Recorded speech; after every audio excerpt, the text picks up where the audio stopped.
When is the best time of year to buy? When should you buy a vehicle? Because we've got articles going back from 2 years ago, even saying it was the worst time to buy. Do not buy right now. And I can't believe I didn't get the screenshot of this because I find it pretty entertaining. Because, well, since then, 2 years ago, when we look back, was an incredible time to buy. And that's why 2 years ago, I wasn't telling you all to not buy. I was saying, hey, prices have gone up. And, a year ago, I was also saying prices have gone up some. But your trades are worth so much more. So the point I was making is that if your trade is worth, let's say you've got a $30,000 trade, and it's worth 40% more than it normally would. It's worth $10,000, $12,000 more than it normally would.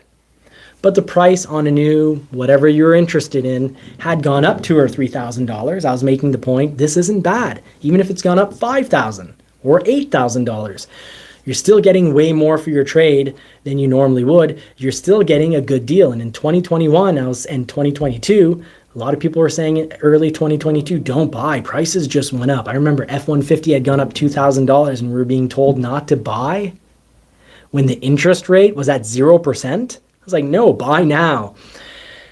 So that's a bit of don't be fooled when it comes to the internet, because the biggest websites, and some of my favorite YouTube automobile journalists and auto news covers got that one wrong. They're saying do not buy, and actually I can probably just easily find it on the internet, but they're saying don't buy 2 years ago. Do not buy. I think 1 million people saw the video. Hopefully 1 million people didn't listen. So I'll check that out, because interest rates were low and prices did increase, but they had to increase. And that was my point. They had to increase because inflation. I was saying, look, if the F-150, that's back then, it was 60,000 Canadian. I said it's gone up 2,500.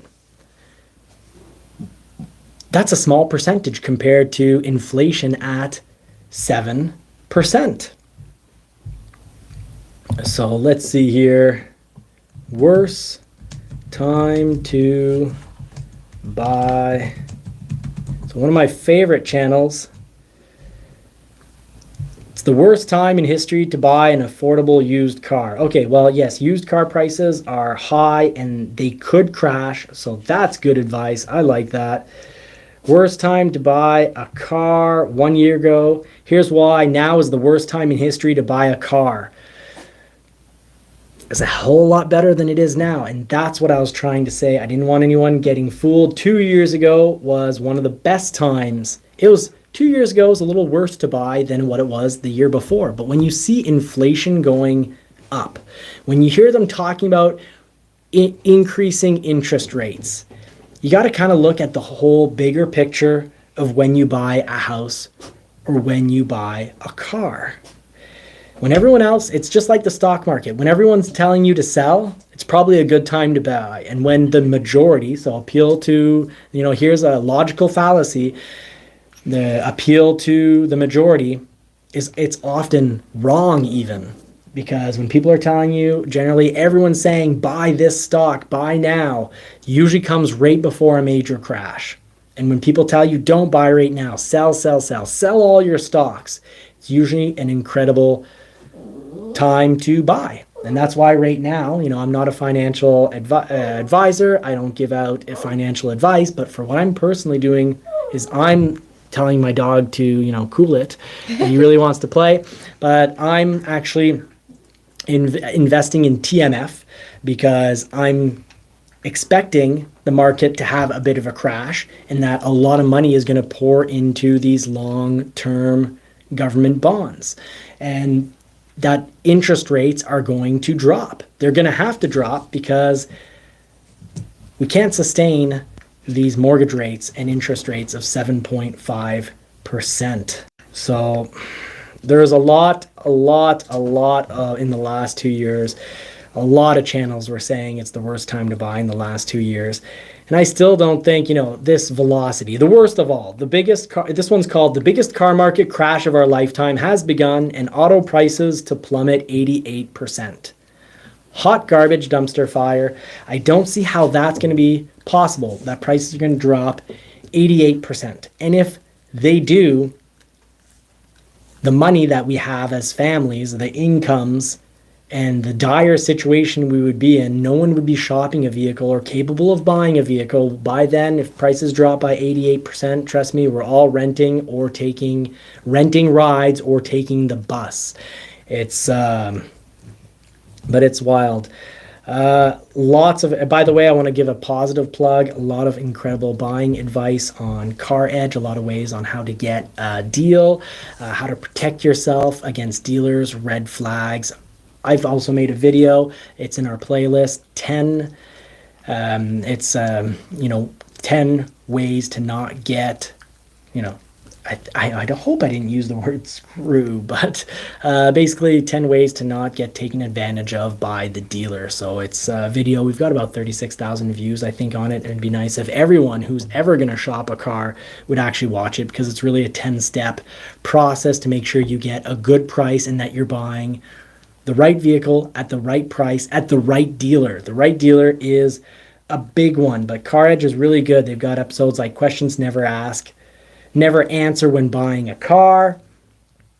I don't agree with everything that they say, and I certainly don't agree. They're one of the big proponents 2 years ago saying it's the worst time to buy, and it was actually one of the historically best times to buy because you're getting 43% more for your trade.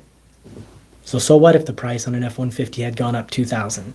And even at first, when the price of an F-150 had gone up by 10,000 Canadian for 2023, still wasn't a bad time to buy because people were still getting 10, 12,000 more for their trade. Now trade prices have come down, but the new prices, the inventory's gone up because a lot of people have canceled their orders.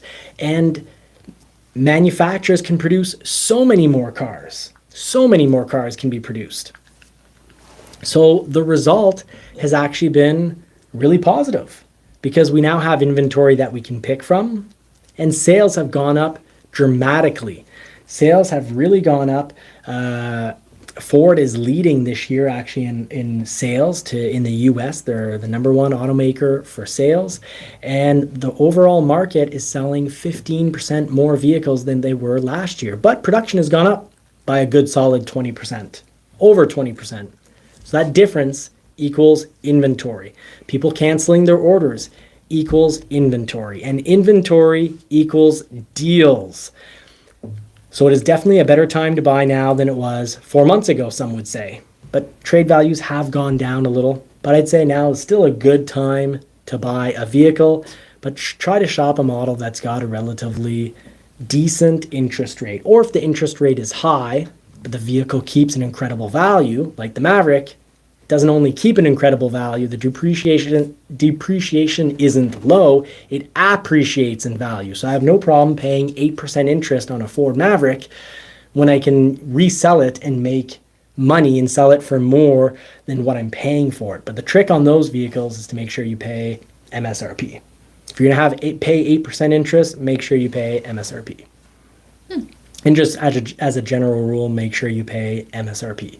But record cancellations of automobiles has been a blessing because rebates, inventory, it's caused inventory to go up with the factor that car companies are producing many more vehicles, but sales have gone up, inventory's gone up, and rebates have gone up, and trades are still worth historically more than they should, much more than the average, not the 43% increase that they had in summer of 2022, but they are worth more. Because trades are still worth a good amount of money, I'd say now is a good time to buy a vehicle. But, hunt. Don't look for necessarily the biggest rebate, but think about resale values. Think, howdy, Derek Soares. Welcome, and thank you very much for joining the live. So think about the resale value of that vehicle you're shopping. Very important factor. Don't just shop the rebate. Don't just look for the model that's got the biggest rebate and the biggest inventory. Inventory could be high because a manufacturer has incredible production on that vehicle, which is the case for the F-150. But the F-150 has traditionally been a really reliable vehicle. and has always had great resale. So I think that's a great purchase. And the two models for the F-150 that I think are particularly interesting for resale are the STX model as well as the Tremor model, because the Tremor is a baby Raptor and it drives really well. I've got a guy who's been driving new Fords for I think 15 years now, and he didn't want to test drive a Tremor. And I said, you got to test drive a Tremor. It's a requirement of mine. And he test drove it, and it's been 2 weeks, and he was still telling me, he's like, I have to buy the Tremor. He's like, I can't believe how well it drives. And he's coming from a Lariat, and he's looking at a 401, which is kind of like it's a Tremor Super XLT, you could say, whereas the 402 is a Lariat with Tremor added to it. The 401 is XLT, high package, with Tremor upgrade. So he's just in love with the suspension. So don't forget to test drive your vehicles, folks. Look at the overall cost of ownership, because that's how you're going to save thousands and get a great deal. Now, having inventory will help you to test drive it. Having some inventory in all dealers, if you've got a really popular model on your hands, what happens to some of these cancellations? Well, good dealers use them as courtesy vehicles or demonstrator vehicles and offer road tests with them. So right now we had a few Mavericks get canceled, but the great news is they got to go to become demonstrator and courtesy vehicles. So with a scheduled an appointment, people can drive these vehicles.